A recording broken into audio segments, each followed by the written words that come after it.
Terrace was completed in 1941, occupying a 22-acre on the southernmost part of First Hill. The redevelopment of Yesler Terrace began in 2013. This project aimed to transform the area into a vibrant mixed-income community while preserving its historical and cultural significance. Do you think there is anything in the community that needs improving? If yes, what? If no, why? There's always room for improvement in the community. I think right now what needs to happen is it needs to be more of a community and a team building effort on everyone's part to come together to figure out what needs to be done to make the community better. Because right now it's just like up in the arms. It's like nobody knows which way to go. So I think as a community we all need to come together and have those discussions.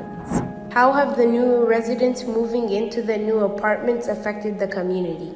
I personally don't see how it has affected it in a negative way. I think that, a community is just what it is. It's devised of different cultures. It's devised of different people of all, nationality. That's what makes a community. So if anything, moving here should have made it better. What are the pros and cons of having wealthier residents in the community? A pro, as far as wealthy, could bring more resources possibly, or wealthy could say, I'm wealthy and you're not, let's make it all wealthy and move those that are not wealthy out.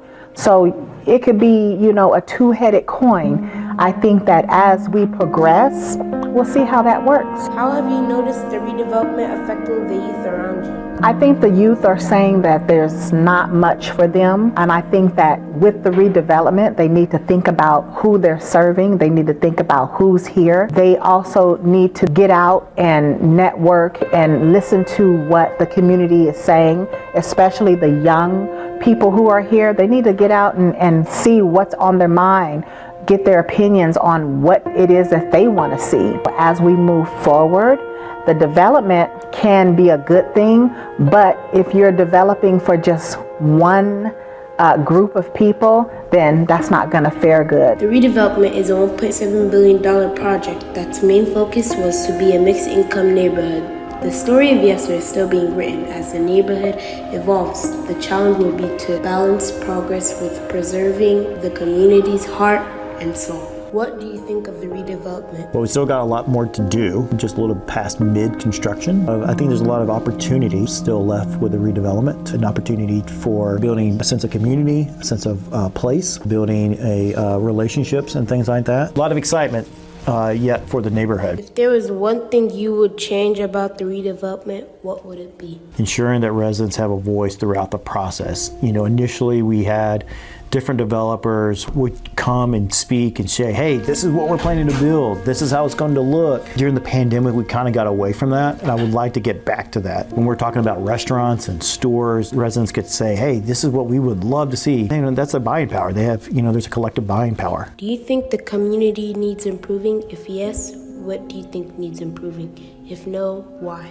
The challenges that we face is that we have all of these big buildings and everybody has like little floors they go to. So how do we find a sense of belonging? How do we bring about addressing the isolation, living in these big towers, creating more intentional space for people to listen to one another, to build up that, that social network? How have the SHA residents responded to the market rate housing and their residents? There's a group called Everyone Everyday Yesler. They have these different events. Usually it's been around cooking. It's been a wonderful opportunity for residents between both SHA market rate residents build relationships with one another. For SHA residents, for most of them, they probably don't even know who these residents are. They probably see them on the streets. They probably see them on the sidewalk saying, I don't know who these people are. Where do they come from? Where are they going? I think that's the cool thing about our SHA residents here is that they have a long-standing relationship with this neighborhood and the space, and the ground, and the soil in Yesler. As the sun sets over Yesler Terrace, the shadow of its past and the light of its future intertwine. This community, rich in history and diversity, stands at crossroads. The faces and stories we've encountered remind us that gentrification is not just about building and development, but people and their lives. My name is J.C. Coleman. I'm the Youth Engagement Specialist for Seattle Housing Authority. I serve Central Seattle, which includes Yesler Terrace, and West Seattle, which includes the High Point neighborhood. What are the pros and cons about having wealthier residents in the community? The pros may be that there's more attention on the neighborhood. Maybe we get more resources, maybe more attention from law enforcement. But I think some of the cons are there becomes this battle for whose neighborhood is this. There's residents that have been here for a long time. They know the context, they know the history. They feel like a sense of ownership and pride in the neighborhood. But there's another group that's pushing against that. And you feel that tension sometimes. Whose space is this when it's really for all of us? And we want to ensure that our young people don't get impacted. How has the job been affected through the redevelopment? Primarily been affected by like the growth. As somebody serving young people in the neighborhood, it felt like I knew like all the young people individually. It takes much more effort to connect with the over 460 scholars, and we're pretty soon, we might almost double that number. With the last 2 buildings coming online, we only have enough capacity to serve maybe a third of the neighborhood, but there's going to be a greater push on like who's in these programs. Figure out how to equitably serve everybody in the neighborhood. That's a big challenge we're facing. How have you noticed the redevelopment affected the youth around you? The use of space, who gets access to said space when it comes to just the common areas like the parks,